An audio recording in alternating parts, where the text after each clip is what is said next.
tardes a todos. Muchas gracias a los asistentes por venir a la conferencia esta que nos impartirán ahora Jessica y Nicolás Jesús. Como veréis, nos faltan dos investigadores que se han equivocado y se han ido al rectorado de la ampliación, pero en breve vendrán para acá. Así que, sin más dilación, comenzamos la conferencia. Muchas gracias. Hola a todos. Como ya me han presentado, soy Nicolás Gallego. Soy investigador del grupo BioSIP de la Universidad de Málaga y vamos a intentar ver cómo la inteligencia artificial y la tecnología de la información en general nos ayuda a entender el funcionamiento del cerebro humano. Nuestro trabajo se centra en los trastornos del lenguaje y del aprendizaje, en particular porque el lenguaje es una habilidad que la mayoría de nosotros utilizamos automáticamente, casi sin esfuerzo. Pero, ¿qué pasaría si no fuera así? ¿Qué pasaría si escribir, leer o deletrear fueran retos diarios? Esto es a lo que se tienen que enfrentar los niños con dislexia cada día. La dislexia es un trastorno del aprendizaje muy ligado al procesamiento del lenguaje. Tiene una alta prevalencia y un gran impacto social, tanto a nivel de autoestima como en el fracaso escolar. El diagnóstico se realiza con test de comportamiento, la mayoría de los casos cuando ya el niño ha aprendido a leer, perdiendo un tiempo muy importante para una intervención temprana. Por todo ello es tan importante un diagnóstico temprano y objetivo. Entonces, ¿cómo puede ayudarnos la tecnología de la información y la inteligencia artificial? Los modelos de inteligencia artificial son muy buenos identificando patrones, incluso aquellos que son invisibles para los humanos. Y con esta información pueden realizar predicciones y ayudarnos en el diagnóstico. Pero el concepto de inteligencia artificial es muy amplio. Tenemos dentro, engloba lo que son algoritmos de aprendizaje automático, redes neuronales, que están basadas en las neuronas biológicas. Dentro de esto tenemos las redes neuronales profundas, que es lo que se conoce como deep learning. Y en todos estos casos, una parte muy importante son los datos. Cuanto más datos tengamos y de mejor calidad, va a ser mejor para nuestro trabajo. Y también que estos datos representen fielmente a la población que vamos a estudiar. ¿Cómo obtenemos estos datos? ¿Cómo extraemos la información?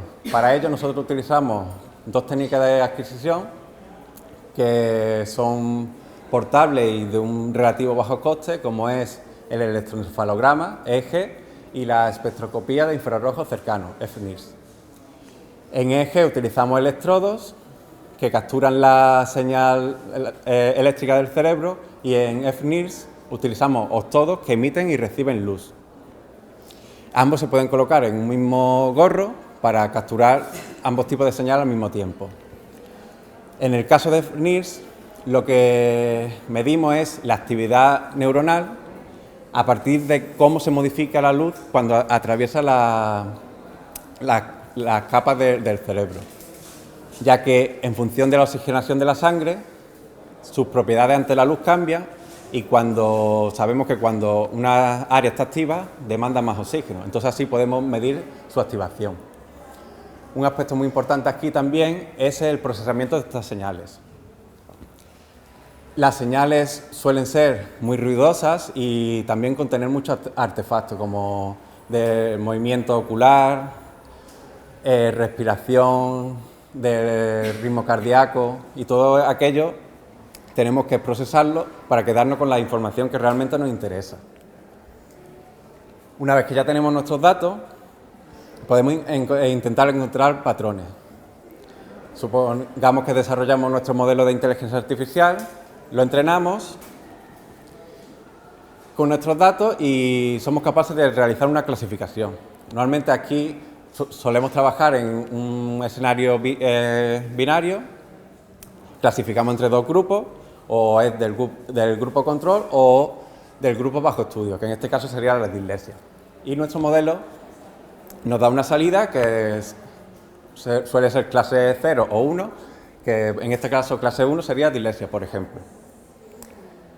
Pero esto por sí Vale, nos ha dado un resultado, pero no nos ayuda a profundizar en cómo funciona el cerebro, qué es lo que hay distinto, en qué se ha basado nuestro modelo para obtener este resultado.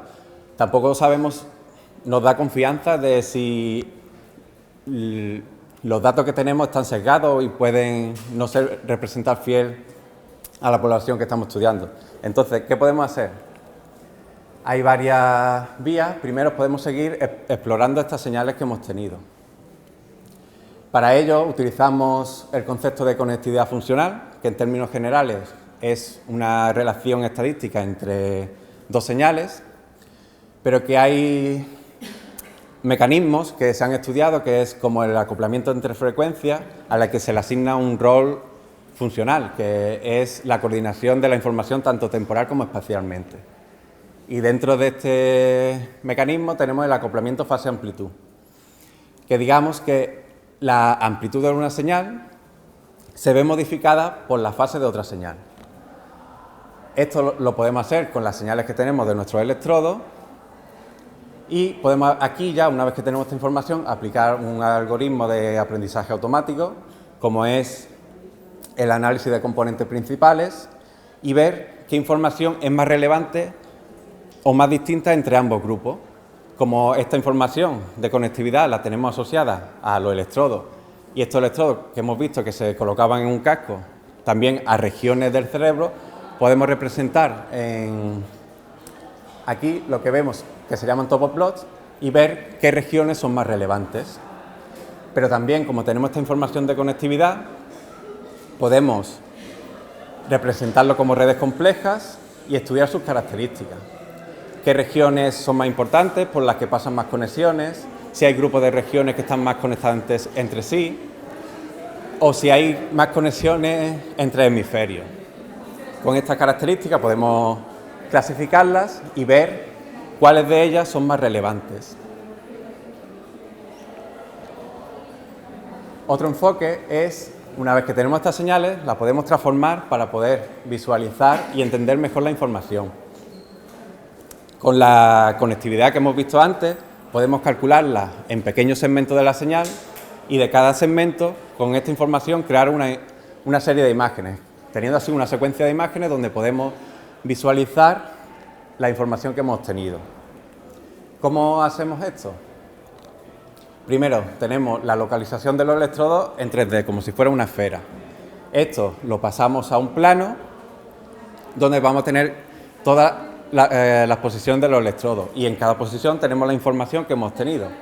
Luego rellenamos los huecos entre cada posición teniendo en cuenta estos valores y así conseguimos nuestra secuencia de imágenes. En este caso hemos desarrollado una arquitectura de Deep Learning basada en dos etapas. Una primera, que es una red convolucional, que este tipo de redes son muy buenas encontrando patrones espaciales. Es decir, qué hay en las imágenes, qué regiones de las imágenes son relevantes o se diferencia entre un grupo u otro. Esta información se la pasamos a una red recurrente de tipo LSTM. En este caso, esta red lo que busca son patrones temporales. A lo largo de esa secuencia, una vez que tenemos para cada una de las imágenes de la secuencia la información espacial, vemos si hay relaciones a lo largo del tiempo. Y con esto ya podemos obtener nuestra clasificación, pero también podemos aplicar, como veremos después, técnicas de explicabilidad, que es lo que más nos interesa porque nos va a ayudar a entender en qué se ha fijado el modelo, en qué información resulta más relevante y dónde se encuentran esos patrones. Como estaba diciendo, estas técnicas de explicabilidad nos permiten comprender por qué se ha dado ese resultado. Aumentar nuestro conocimiento porque podemos saber qué información es más relevante y además nos permite confiar en los resultados porque sabemos por qué se han obtenido. Hay diferentes técnicas, unas que son específicas al modelo, que utilizan las propias características del modelo, y otras que son agnósticas al modelo, que no depende del modelo, se puede utilizar con cualquiera y funciona variando las características de entrada, para ver, una vez que se varían las características de entrada, qué influencia tiene en el resultado que propone el modelo. Una de estas técnicas es SHAP, que nosotros hemos utilizado ayudándonos de esta transformación en secuencia de imágenes para crear una visualización de estas explicaciones en lo que hemos llamado un mapa BrainSHAP. Aquí podemos ver las regiones que son más relevantes para la clasificación y en este ejemplo es un ejemplo para el grupo de dislexia. Y vemos que hay dos regiones que están muy resaltadas, una en el hemisferio izquierdo y otra en el derecho. Y esto es interesante porque concuerda con las hipótesis más actuales que en la dislexia se produce un mecanismo compensatorio para superar este déficit fonológico, en el que el procesamiento del lenguaje ya no se concentra solo en el hemisferio derecho, sino que se activan los dos hemisferios y se produce una mayor activación. Por último, basándonos en este enfoque en la explicabilidad y en facilitar la visualización de los resultados, hemos desarrollado un dispositivo que hemos llamado Brain Visualizer, que a partir de una impresión 3D de un modelo de un cerebro de una resonancia magnética y un microcontrolador, podemos representar en tiempo real la información que hemos obtenido de las señales. Y esto sería todo. Muchas gracias.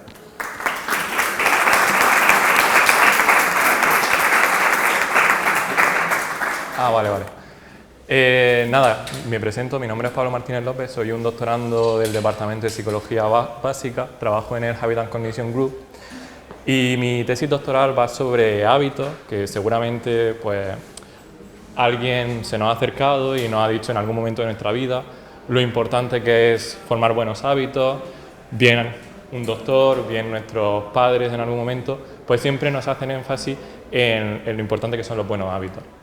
En mi tesis intento entender y comprender cuáles son los procesos cognitivos o los procesos mentales que nos llevan a formar hábitos y también nos llevan a tomar decisiones guiados por nuestros hábitos.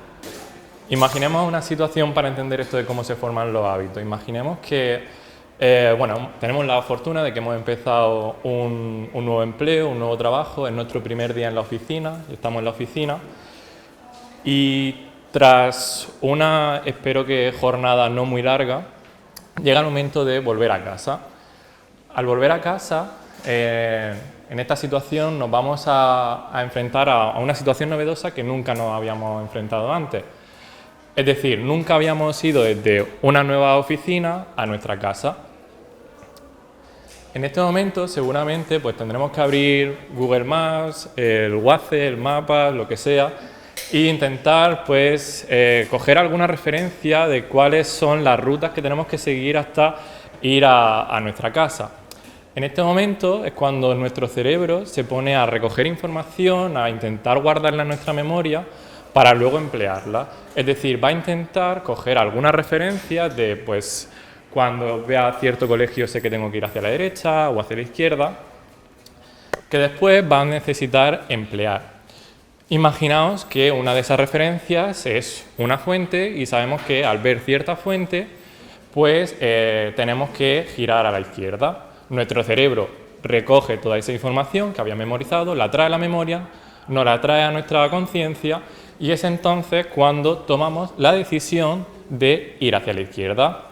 Y voilà, hemos conseguido nuestro objetivo de llegar a casa y esta vez por primera vez desde nuestra nueva oficina. Este comportamiento o esta decisión ha sido posible gracias a nuestros procesos dirigidos a metas. Los procesos dirigidos a metas son procesos mentales los cuales nos ayudan a tomar decisiones alineadas con nuestros objetivos. En este caso, nuestro objetivo era ir a casa y gracias a nuestros procesos dirigidos a metas hemos podido llegar a hacerlo y conseguirlo. ¿Cómo ha ocurrido esto? Nuestros procesos dirigidos a metas lo que hacen es recoger de la memoria las relaciones entre una decisión y sus posibles consecuencias. En este caso, la decisión era girar hacia la izquierda y la posible consecuencia era ir hacia casa. Otra decisión podría haber sido gira hacia la derecha. Pero en este caso la consecuencia no era llegar a casa, sino que era llegar pues, a un supermercado o a otro sitio que no nos interesaba. Es decir, mediante nuestros procesos dirigidos a meta recuperamos información sobre qué podría pasar si hago X cosa. Pero es que además valoramos las consecuencias de nuestras acciones, las posibles consecuencias. En este caso, una posible consecuencia era llegar a casa, era nuestro objetivo, entonces era una consecuencia deseada y por tanto actuábamos de la manera que actuábamos. Estos procesos dirigidos a meta están sobre todo guiados por conexiones que van desde el putamen y el caudal anterior hasta la corteza prefrontal dorsolateral, que es en el cerebro de arriba la parte que está coloreada en lila. Esa parte pues bueno, está relacionado con este proceso que os decía de traer a nuestra conciencia la información sobre las posibles consecuencias de nuestras acciones. Por otro lado, el córtex prefrontal ventromedial se ha relacionado con atribuirle valores a nuestras acciones según nuestros objetivos. Es decir, en la situación donde queríamos llegar a casa, girar hacia la izquierda iba a ser una acción, una decisión muy bien valorada positivamente porque nos llevaba a un objetivo que teníamos en mente. Pero en cambio, si nuestro objetivo era irnos a ver a un amigo, irnos al supermercado, esa decisión de girar hacia la izquierda no sería tan bien valorada. Y eso lo conseguimos gracias a nuestra corteza prefrontal ventromedial. En conclusión, sobre los procesos dirigidos a metas, son procesos cognitivos lentos. Como habéis visto, requieren recuperar información, evaluarla. Son procesos que son costosos cognitivamente, pero nos permiten tener una toma de decisiones flexible, es decir, actuar conforme a lo que deseamos y así poder conseguir nuestros objetivos. Pero claro, aquí hablábamos de hábitos. ¿Qué es lo que pasa cuando repetimos una acción pues un montonazo de veces? Por ejemplo, ya no es la primera vez que tenemos que volver a casa desde nuestra oficina, han pasado un montón de meses y siempre pues tomamos la misma ruta y hacemos siempre las mismas acciones. Eso es lo que vamos a llamar es un hábito. Un hábito lo conceptualizamos como una conducta que se ha automatizado, como una decisión que se ha automatizado. ¿Qué quiere decir?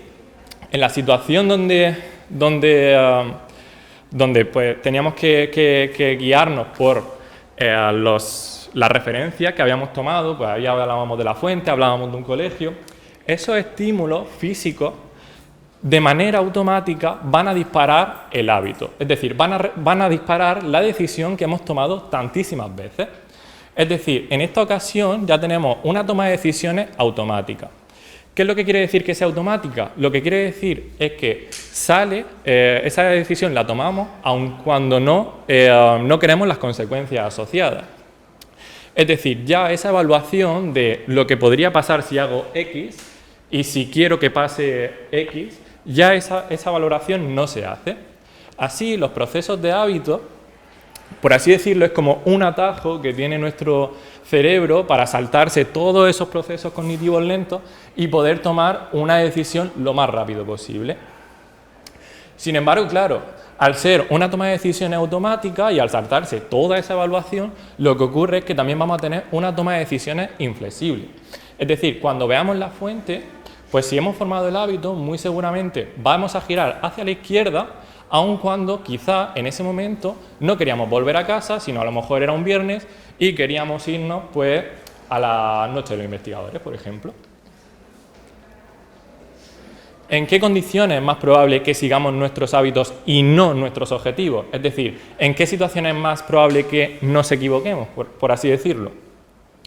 Bien, pues desde la psicología experimental tenemos unos experimentos donde reclutamos participantes, normalmente suelen ser estudiantes de la Facultad de Psicología, y pretendemos que formen un hábito. El concepto de hábito que trabajamos en psicología experimental puede ser un tanto reduccionista, pero lo que intentamos es que formen un hábito en condiciones muy controladas. Entonces, el hábito lo definimos en un experimento de psicología cognitiva como que al ver cierta imagen, pulsen una tecla del teclado. Pues, por ejemplo, al ver alguno de estos símbolos raros, los participantes tienen que pulsar la letra Q del teclado. Esto lo hacen miles de veces, lo hacen durante varios días, y cuando los experimentadores creemos que ya se ha formado el hábito, decimos, vale, vamos a ver vamos a comprobar de manera empírica que se ha formado el hábito. ¿Cómo lo hacemos? Bien, sabemos que la definición del hábito es que es inflexible. Entonces, simplemente, tras ese sobreentrenamiento que han tenido, les cambiamos las metas. Es decir, ahora les decimos que al ver cierto estímulo, en vez de pulsar la letra Q, tienen que pulsar la letra P. Si cuando han cambiado las metas se equivocan, es decir, siguen comportándose como lo habían hecho anteriormente, ahí inferimos que efectivamente nuestro procedimiento ha formado hábito. Pero no es algo determinista, es decir, no siempre que formemos un hábito vamos a comportarnos según nuestros hábitos. Es decir, nosotros queremos cumplir nuestro objetivo y queremos adaptarnos al entorno y adaptarnos a las situaciones y a las situaciones novedosas. Pero ¿en qué situaciones nos cuesta adaptarnos? ¿Qué situaciones seguimos hábitos que son poco adaptativos? Pues situaciones donde tenemos muy poco tiempo para pensar. En específico, los experimentos lo que vemos es que cuando a los participantes le pedimos que respondan lo más rápido posible, es decir, que cuando vean la imagen den una respuesta lo más rápido posible, vemos ahí que la probabilidad de que se equivoquen aumenta notablemente, como vemos en esta gráfica. En esta gráfica tendríamos a un grupo que hemos tenido 4 días formando el hábito y otro grupo control que no habría formado el hábito. Y como veis, pues cuando tienen muy poco tiempo para preparar su respuesta, es ahí cuando podemos detectarlo. No obstante, como os estaba comentando, por fortuna, no siempre nos equivocamos conforme a nuestros hábitos, sino que hay veces que podemos inhibirlos y que podemos retenerlos y comportarnos según a nuestras metas. Sin embargo, lo que observamos es que ese proceso de inhibir un hábito desadaptativo es costoso. Lo que vemos es que si calculamos el tiempo de respuesta, el tiempo que tardan para responder, ese tiempo de respuesta aumenta considerablemente cuando tienen que inhibir un hábito, ¿vale? Y además, esto es particularmente notable cuando la recompensa que recibían anteriormente durante el entrenamiento era muy alta. Es decir, acciones que hemos sobreentrenado y que nos llevaban a recompensas muy altas son hábitos más inflexibles o son hábitos que quizás se formen de una manera más rápida. La gráfica. La gráfica lo que tenemos es un grupo control, una condición control donde tenían que generar una respuesta, pero una respuesta que estaba acorde al hábito, es decir, no habían cambiado las metas. En cambio, después de hacer un hábito durante 3 días y le decíamos que cambiábamos las metas, si mirábamos los tiempos de respuesta de cuando acertaban, es decir, cuando no se equivocaban, cuando no seguían el hábito, sino que acertaban, lo que vemos es que los tiempos de respuesta aumentan considerablemente. Los tiempos de respuesta en psicología experimental para nosotros es una medida muy valiosa porque en cierto modo lo que inferimos es como tiempo de procesamiento, ¿vale? Y por eso decimos que es algo costoso. Por tanto, lo que inferimos de todo esto es que en situaciones donde tenemos poco tiempo para pensar, en situaciones donde estamos con estrés, situaciones donde nuestra memoria está sobrecargada, es decir, situaciones donde nuestros recursos cognitivos son limitados, son situaciones donde nuestro cerebro utiliza esos atajos que teníamos desde el proceso de hábito, independientemente de que se ajusten a nuestros objetivos o no se ajusten. No obstante, yo quiero remarcar que los hábitos, por mucho de que ahora los estén maquillando y poniendo como que pueden ser muy malos y muy inflexibles, se entiende que es un proceso evolutivo que tenemos los seres humanos para hacer la toma de decisiones más eficientes. Es decir, si algo que me ha dado una recompensa 1000 millones de veces, ¿por qué me la va a dejar de dar en el futuro? Entonces el cerebro lo que hace es saltarse todos esos procesos cognitivos lentos y hacerlo de una manera más automática. Así reservamos recursos cognitivos pues, para hacer otras cosas y para tener un multitasking. Pues por ejemplo, cuando vamos conduciendo y vamos conversando con un pasajero. Además, no es casualidad que dentro de las áreas de salud se promueva la formación de hábitos, pues como comenzaba diciendo, algún médico seguro que nos ha dicho lo importante que es formar buenos hábitos. También son útiles para fomentar las conductas prosocial del tipo tomar decisiones que favorezcan al resto, como reciclar. ¿Por qué? Porque son conductas que si las automatizamos nos va a costar muy poco seguirlas. Sin embargo, debido a su inflexibilidad, los hábitos, ahí hay cierto repertorio de comportamiento que si se forman como hábitos se pueden dar ciertas psicopatologías, como sobre todo las adicciones, las cuales mi compañero Antonio os va a hablar ahora. Así que gracias.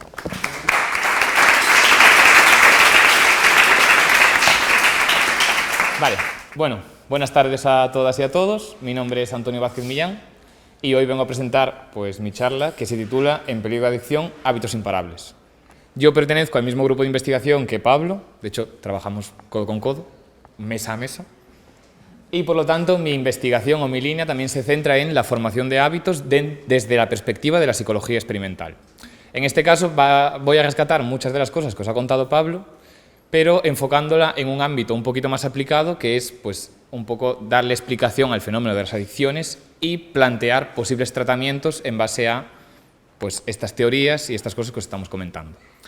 Entonces, no me voy a detener mucho en un principio, ¿vale? Simplemente quiero que quede claro que nuestro comportamiento está explicado, como ha comentado Pablo, por una parte por procesos dirigidos a metas y por otra parte por hábitos.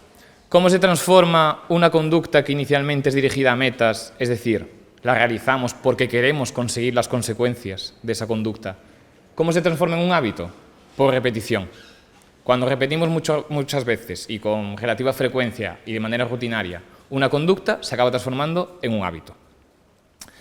Pablo ponía el ejemplo, ¿no?, de seguir rutas de coche. Yo voy a recuperar ese ejemplo, pero hablando de el aprender a conducir.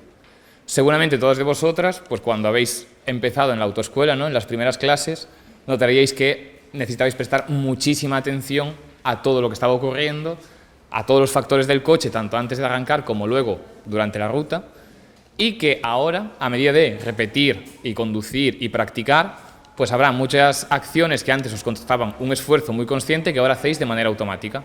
Pensad, por ejemplo, en poner el intermitente.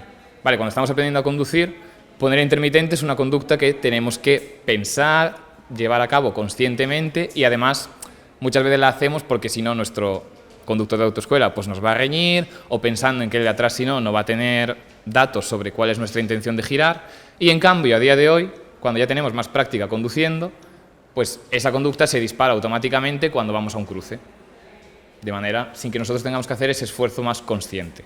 ¿Vale? Eso significa que se ha generado ahí el hábito. Entonces el hábito es una conducta que se automatiza con la práctica y que es automática y por lo tanto se dispara pues, ante la aparición de esa clave o de ese estímulo. Otro concepto que quiero recuperar de lo que ha comentado Pablo es que en condiciones naturales y por norma general los hábitos y las conductas dirigidas a metas trabajan, digamos, en colaboración para alcanzar nuestros objetivos y que tengamos éxito desempeñándonos en nuestros entornos. Sobre todo en un entorno que cada vez más nos exige estar pendientes a muchísimos estímulos, realizar diferentes tareas a la vez, pues en ese contexto los hábitos son súper adaptativos y recomendables, digamos, porque lo que hacen es que nos liberan recursos y permiten que centremos nuestra atención en otras cosas que están sucediendo. ¿Qué ocurre? Que hay situaciones, como la que comenta Pablo, de que por rutina volvemos a casa desde la oficina hasta casa y un día queremos ir al supermercado, pero vemos el cruce de siempre con la fuente, nos equivocamos. ¿Vale? Esos son deslices habituales. Otros deslices típicos, pues el ir a la cocina a dejar una taza de café o lo que sea y acabar abriendo la nevera e incluso comiendo algo, cuando en realidad ni teníamos hambre ni nuestro objetivo al ir a la cocina era comer. O, por ejemplo, ¿a quién no le ha pasado de desbloquear el móvil porque queremos revisar el correo y de repente a los 10 minutos nos encontramos en una app de compras, en una red social, contestando WhatsApps o jugando a un videojuego? Vale, estas son conductas habituales. Por ejemplo, en el caso del móvil, ¿qué es lo que ha ocurrido? Que como estamos tan acostumbrados a que la secuencia sea desbloqueo el móvil y me meto pues, en WhatsApp o me meto en esta aplicación, pues ahora, aunque ese no era mi objetivo, cuando veo el icono de la app, directamente el dedo parece que va solo. ¿Vale? Es como automatizado, un hábito. Cuando en realidad no queríamos, pues en ese momento, ¿no?, revisar las redes sociales o lo que sea. Entonces, en esas situaciones es verdad que el hábito va un poco opuesto a nuestros objetivos. Y ahí es cuando nos puede fastidiar un poquito. Pero bueno, aún así estas son situaciones normales y que nos pasan a todo el mundo. Por lo tanto, si os ocurre, no os preocupéis, es que vuestro sistema de hábitos está funcionando correctamente. Vale, por lo tanto, los hábitos, característica importante, se disparan de manera automática cuando nos enfrentamos a una situación muy familiar o vemos claves en el entorno que nos son muy familiares y que tenemos asociada a esa conducta. ¿Vale? El dedo que se dispara con la aplicación. La respuesta o la conducta es meternos ahí. ¿Qué ocurre? Como ha comentado Pablo, normalmente los hábitos, digamos que están a nuestro servicio y nos favorecen adaptarnos a los entornos. Igual que comentaba el ejemplo de la conducción, de aprender a conducir, ahora vamos a hablar de qué ocurre cuando automatizamos o convertimos en habituales ciertas conductas que quizás no sean a priori pues, tan adaptativas. ¿Vale? En concreto vamos a hablar de adicciones, de la conducta de consumir. Y aquí vamos a entender por adicciones, ahora lo explicaré un poco más, pero estamos incluyendo tanto alcohol, como tabaco, como drogas más duras como la cocaína, la heroína, e incluso también podemos incluir aquí la adicción a jugar, a las apuestas. ¿Vale? Entonces, ¿qué es una adicción? Bueno, en primer lugar, resaltar que, al igual que pasaba con la conducción, al principio, cuando una persona empieza a consumir o a jugar, lo hace de manera consciente. Es decir, al principio es una conducta dirigida a metas. Pues en el caso de beber, normalmente se suele empezar pues porque queremos integrarnos en un grupo, por aceptación social, lo que sea. Pero digamos que hay una decisión deliberada de consumir. Cuando esto se repite en el mismo contexto de forma continuada, el control ya va pasando a el sistema de hábitos. Y ahí es cuando empieza el peligro. Porque estamos ya asociando ciertos estímulos o ciertos contextos a beber o a jugar o a consumir otro tipo de drogas. Y por lo tanto, será más probable que si eso se repite, en el futuro, simplemente el hecho de exponernos a ese contexto nos lleve a consumir o a jugar. ¿Vale? Digamos que el control de la conducta pasa de nuestros objetivos personales a el contexto. Ya nos movemos un poco como autómatas dirigidos por los propios estímulos que van apareciendo. Vale, antes de meterme más en profundidad, aclarar un poco qué entendemos por adicción. Vale, adicción sería eso, una conducta de consumo que ya es muy difícil de controlar para la persona. Es decir, pues hay intentos repetidos en los que esa persona intenta reducir el consumo o eliminarlo por completo y no es capaz. Y además, esa conducta de consumo pues acarrea una serie de consecuencias muy negativas para ella. Pues ya puede ser la pérdida de amistades, pérdida de trabajo, descuidar pues otras ocupaciones u otras actividades, a la familia, ¿vale? Un montón de problemas o perjuicios asociados. Y además la adicción se convierte pues, en el centro de su vida, en tanto que la mayor parte del tiempo pues, o está destinado a buscar la droga, o a consumirla, o a recuperarse de los efectos de la misma. Vamos a centrarnos en estos tres criterios, ¿vale? En esta charla. Hay otros como más farmacológicos, como el desarrollo de tolerancia y abstinencia, pero no vamos a entrar hoy aquí. Vale, y antes de continuar también me gustaría hacer una pequeña aclaración, y es que el fenómeno de las adicciones es algo muy complejo, multifactorial, ¿vale? Es decir, tanto su causa como su mantenimiento se debe a una amplia variedad de factores, y yo no pretendo hoy dar una visión integral, sino que desde las teorías que nosotros manejamos intentar explicar una parcelita de lo que es el comportamiento adictivo, ¿vale? Pero es un problema muy complejo que además requiere abordarlo desde diferentes ópticas, desde lo público, ¿vale? Individual, grupal, etc.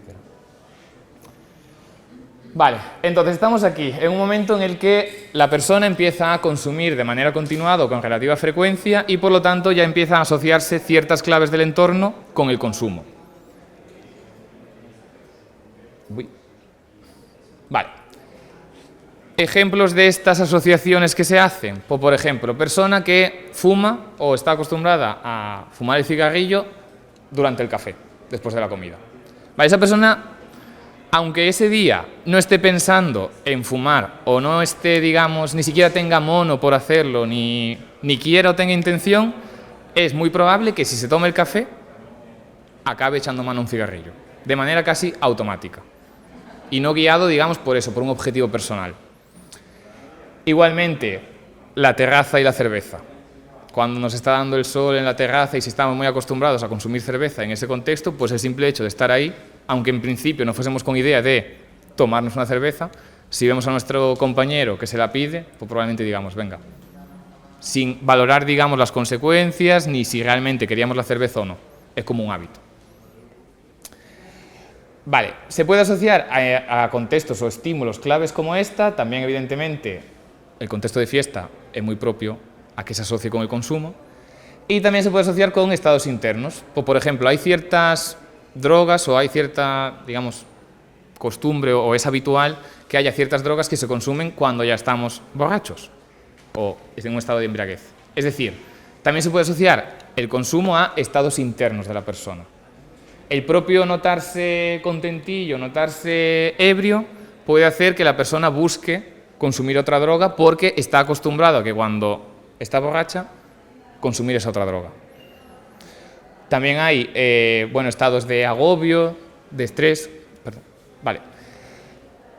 Entonces, no todas las personas que consumen de manera repetida acaban desarrollando un hábito porque hay otros factores que están implicados, pero digamos que si nos situamos aquí estamos en riesgo. Y cuando se transforma en un hábito, lo que estamos hablando es que esos dos sistemas de los que comentábamos antes, por un lado, el sistema de hábitos está hiperactivado, está como un titán. Y por otro lado, también la conducta dirigida a metas, hay déficits ahí. Es decir, se combina por una parte que la persona ya no es capaz de evaluar muy bien las consecuencias de sus actos, muchos minimizan, ¿no?, el efecto que está teniendo la droga en su vida, y también tiene dificultades para inhibir esos impulsos, lo que sería esta conducta dirigida a metas está fallando. Y por otra parte tenemos un hábito que de tanto repetirse está ahí muy potente. Entonces todo digamos que es un impedimento para que la persona no sea capaz de parar de consumir o de jugar. Y por lo tanto, ante la aparición de cualquier clave, que puede ser mismamente el cartel de un bar, la persona probablemente, o hay muchas posibilidades de que termine consumiendo. Entonces, la adicción se define como un hábito devastador e imparable. Y ahora, no sé si me da tiempo, simplemente unas pinceladas. Vale. Simplemente como lo que serían, a partir de esto, orientar estrategias psicológicas para intervenir en adicciones. La divido en 3 bloques muy rápidos. Uno, estamos hablando de que a lo que le pasa a la persona es que al exponerse al contexto es muy probable que caiga, ¿no?, que hay un riesgo muy potente. Vale, pues una línea de actuación consiste en eliminar las claves que hacen que la persona consuma. En casos más graves, lo que se hace es internarla en un centro donde está completamente libre de esos estímulos que la llevan a consumir. Pero también hay otras estrategias como el control estimular, que consistiría en, pues, por ejemplo, si la persona está acostumbrada a pasar por una calle en la que hay un local de apuestas, intentar evitar esa calle para evitar riesgos innecesarios, hasta que la persona consiga mayor autocontrol, que sería la segunda línea de actuación, ¿vale?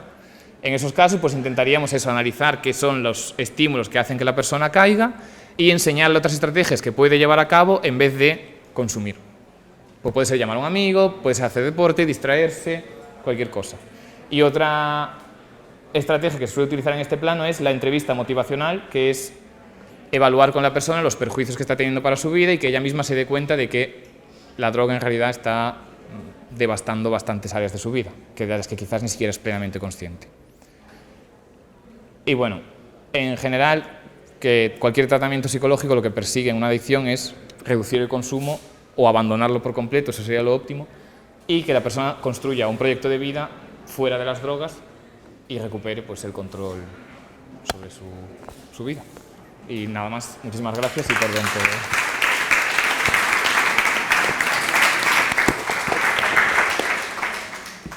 Bueno, buenas tardes. Me toca cerrar un poco la mesa de hoy y me han encantado los compañeros anteriores porque creo que también puedo rescatar alguna cosa para lo que voy a hablar. Yo soy Jessica Goodman, soy coinvestigadora del Grupo de Salud Mental y también arteterapeuta y enfermera especialista en salud mental.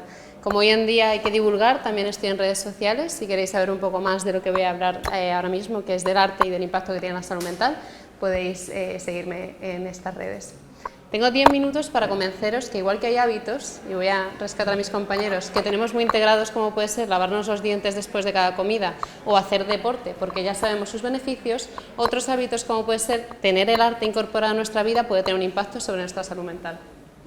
Y es que quién nos ha emocionado, ¿no?, escuchando música o poniendo en bucle esa canción que le hace sentir mejor cuando a lo mejor está triste, o a lo mejor ha bailado cuando sale por la tarde, o ha ido al teatro a disfrutar de una obra que le ha conmovido, o ha ido a ver una película o ha visto en Netflix una serie que le ha reflejado mucho cómo es.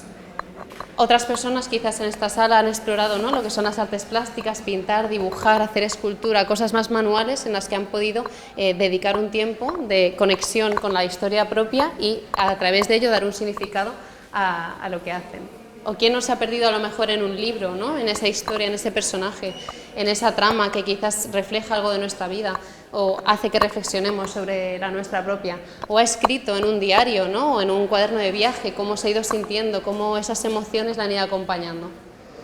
Hoy en día también con las artes digitales, ¿no?, a través de Instagram, TikTok, etcétera, el ver contenido como puede ser ilustraciones, animaciones, vídeos, cómo todo esto también nos hace reflexionar sobre nuestra salud mental y nos puede generar mucho bienestar. Y por último, y hablaré un poco más de esto, el tema cultural, ¿no?, el tema de los museos, de las galerías de arte, de todos los eventos culturales, que Málaga es una ciudad que tiene muchos, y cómo el explorar estos espacios nos hace no solo conectar con nosotras y nosotros mismos, sino con nuestra comunidad. Esa parte prosocial que decíamos, ¿no?, de estar conectado a los demás. Ya desde la prehistoria, si pensamos en nuestros antecesores, ellos utilizaban, por ejemplo, ¿no?, en la pintura rupestre para comunicar los riesgos que había fuera de la caverna. O, por ejemplo, se han encontrado flautas, ¿no?, hechas de huesos, con los cuales hacían diferentes músicas para las danzas tribales de la fertilidad. Nuestros antepasados ya utilizaban mucho el arte en la prehistoria y nos ha acompañado como herramienta de supervivencia. Si no fuese por el arte, no tendríamos la escritura, no tendríamos los libros de los que aprendemos y no hubiésemos podido transmitir la información generación tras generación. El arte es supervivencia. La Organización Mundial de la Salud ya recomienda, ¿no?, desde 2019, en un superinforme de toda la evidencia científica, que el arte tiene impactos sobre la salud mental y sobre la salud en general, ya sea, por ejemplo, en personas mayores para evitar el riesgo de caídas a través de la danza, o en unidades de cuidados intensivos para disminuir, ¿no?, la frecuencia cardíaca y el malestar que puede tener una persona hospitalizada, en niños pequeños, como puede ayudar, ¿no?, a afrontar diferentes procesos que pueden ser de enfermedad, o en trastorno mental grave, por ejemplo, como veremos también a continuación, a manejar diferentes síntomas que pueden dificultar un funcionamiento normal.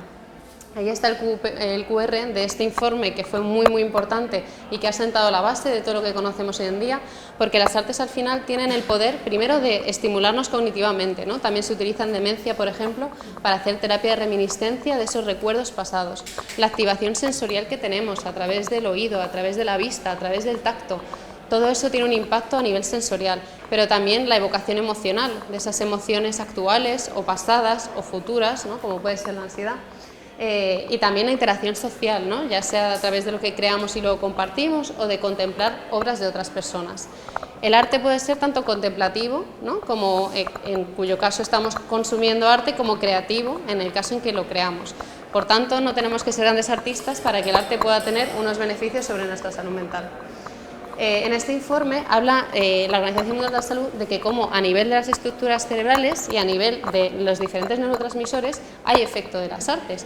Hemos estado antes, ¿no?, con el cerebro hablando de diferentes partes, por ejemplo, en la corteza prefrontal y el control de impulsos, o el sistema límbico y la regulación emocional, como sobre los niveles de dopamina, ¿no?, o de serotonina, que tienen que ver con el placer, ¿no?, o cómo disminuye el cortisol del estrés. Entonces se ha demostrado con diferentes tipos de pruebas, ¿no?, a nivel cerebral, a nivel de analíticas de sangre, etcétera, que el arte tiene impacto a nivel fisiológico. Y quería hablaros un poco del proyecto a través del cual yo hice mi tesis doctoral, que empezó hace ya una década con Francisco Javier Durán, que es un enfermero especialista en salud mental, que lo que hizo fue empezar una colaboración con un museo de Málaga. La actividad consistía en que las personas con trastorno mental grave, es decir, esquizofrenia, trastorno bipolar, iban a los museos para trabajar durante programas de 3 meses, ¿vale?, una vez en semana, 2 horas de duración, temas de salud mental relacionados con las obras artísticas, que ahora os hablaré de ellas. Este proyecto, que ya tiene una trayectoria de una década entera, en 2019 empezamos a evaluarlo desde el grupo de investigación, porque ya estábamos viendo que las personas se habían beneficiadas, pero no teníamos ningún tipo de evidencia científica. Y ya sabéis que si no hay datos, pues no hay ciencia. Entonces, desde el Instituto de Investigación Biomédico de Málaga empezamos a hacer una investigación para ver su efecto. Los 5 museos que han colaborado durante estos 10 años y con los cuales todavía hacemos estas intervenciones son el Museo Carmentis en Málaga, la Agencia Pública para la Gestión de la Casa Natal de Pablo Ruiz Picasso, el Museo de Málaga, el Museo Jorge Rando y el Museo Picasso Málaga. Os he dejado una imagen de las aulas educativas porque son lugares muy importantes donde esta actividad ocurre. Ahora os explicaré un poco en qué consiste, pero este espacio es donde generamos esta seguridad para que las personas puedan de manera terapéutica hacer un proceso que en lugar de hacerlo en el hospital, en nuestras unidades de salud mental, lo hacen en los museos. Un poco porque vieseis cómo es la intervención, la primera parte es la mediación museística, es decir, tenemos a educadoras y educadores del museo que nos apoyan en un diálogo con la obra. Entonces, las diferentes obras que seleccionamos son de temáticas de salud mental que son de relevancia, como puede ser la identidad, las emociones, la interacción social.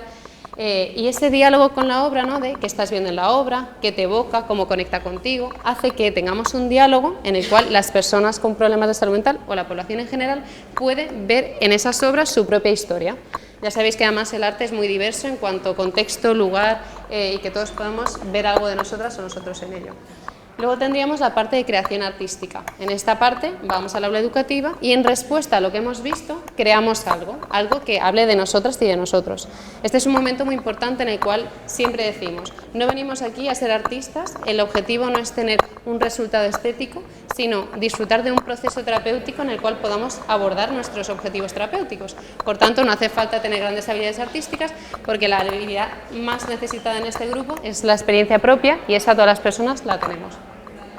Y luego finalmente la puesta en común, porque como cualquier tipo de intervención grupal, los factores terapéuticos que tienen que ver con los grupos, como puede ser el sentimiento de solidaridad, ¿no?, de poder ver que otras personas les ha pasado y sentir que podemos ayudar con el altruismo, la universalidad, tienen mucho valor. A la hora de yo hablar de qué experiencias he tenido, otras personas pueden decirme que también les han pasado o que no, cómo las han resuelto, y eso ayuda a que el grupo pueda sentirse mejor.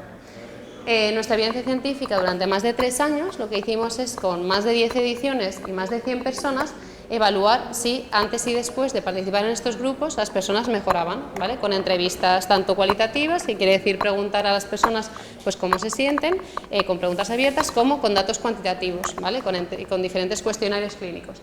Y los resultados fueron estadísticamente significativos, que lo que quiere decir es que fueron efectivos y funcionaron.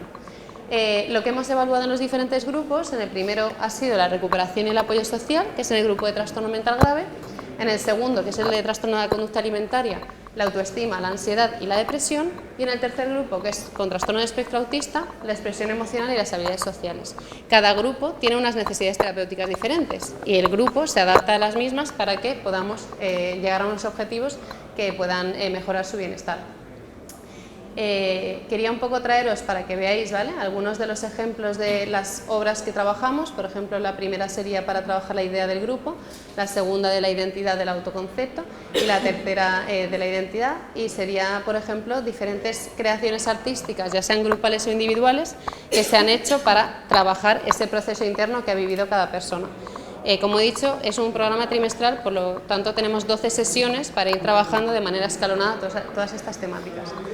Y para terminar, quería deciros, ¿no?, quería transmitiros que qué podéis hacer vosotras y vosotros, porque al final el objetivo es que esos hábitos, ¿no?, esto que os intentaba convencer, os lo llevéis al día a día. Pues primero, explorar qué afinidad artística tenéis, ¿no? Quizás algunas de vosotras sois más afines a la música, otras más afines a la escritura, otras a dibujar. Primero, explorar qué afinidad artística tenéis. Y luego intentar dedicarle de 10 a 20 minutos al día. 10 a 20 minutos al día seguramente hay mucha gente que ya la dedica, por ejemplo, a escuchar música o a hacer algún tipo de actividad, pero tiene que ser consciente, ¿vale? Tiene que estar intentando vincularlo a cómo estamos nosotros y a reflexionar sobre ello. Y la Organización Mundial de la Salud dice que con este tiempo es suficiente para que veamos de manera sostenible impacto. Y finalmente participar en al menos una actividad cultural al mes, ¿vale? Porque esto se ha visto también que participar en el ámbito comunitario puede ayudarnos a tener un sentido de pertenencia. Por daros algunos ejemplos, algunas de estas 3 cuentas que son malagueñas, ¿vale?, tienen millones de ofertas culturales y artísticas que podéis seguir, que semanalmente, ¿vale?, plantean actividades a las que podéis ir. Y también, ¿vale?, aquí tendríamos un mapa de Málaga con un QR en el cual están todas las entidades que ofrecen talleres artísticos, talleres culturales, experiencias de un día, de varios días, ¿vale?, y que pueden ser de mucha ayuda para que os conectéis al arte de una manera más activa.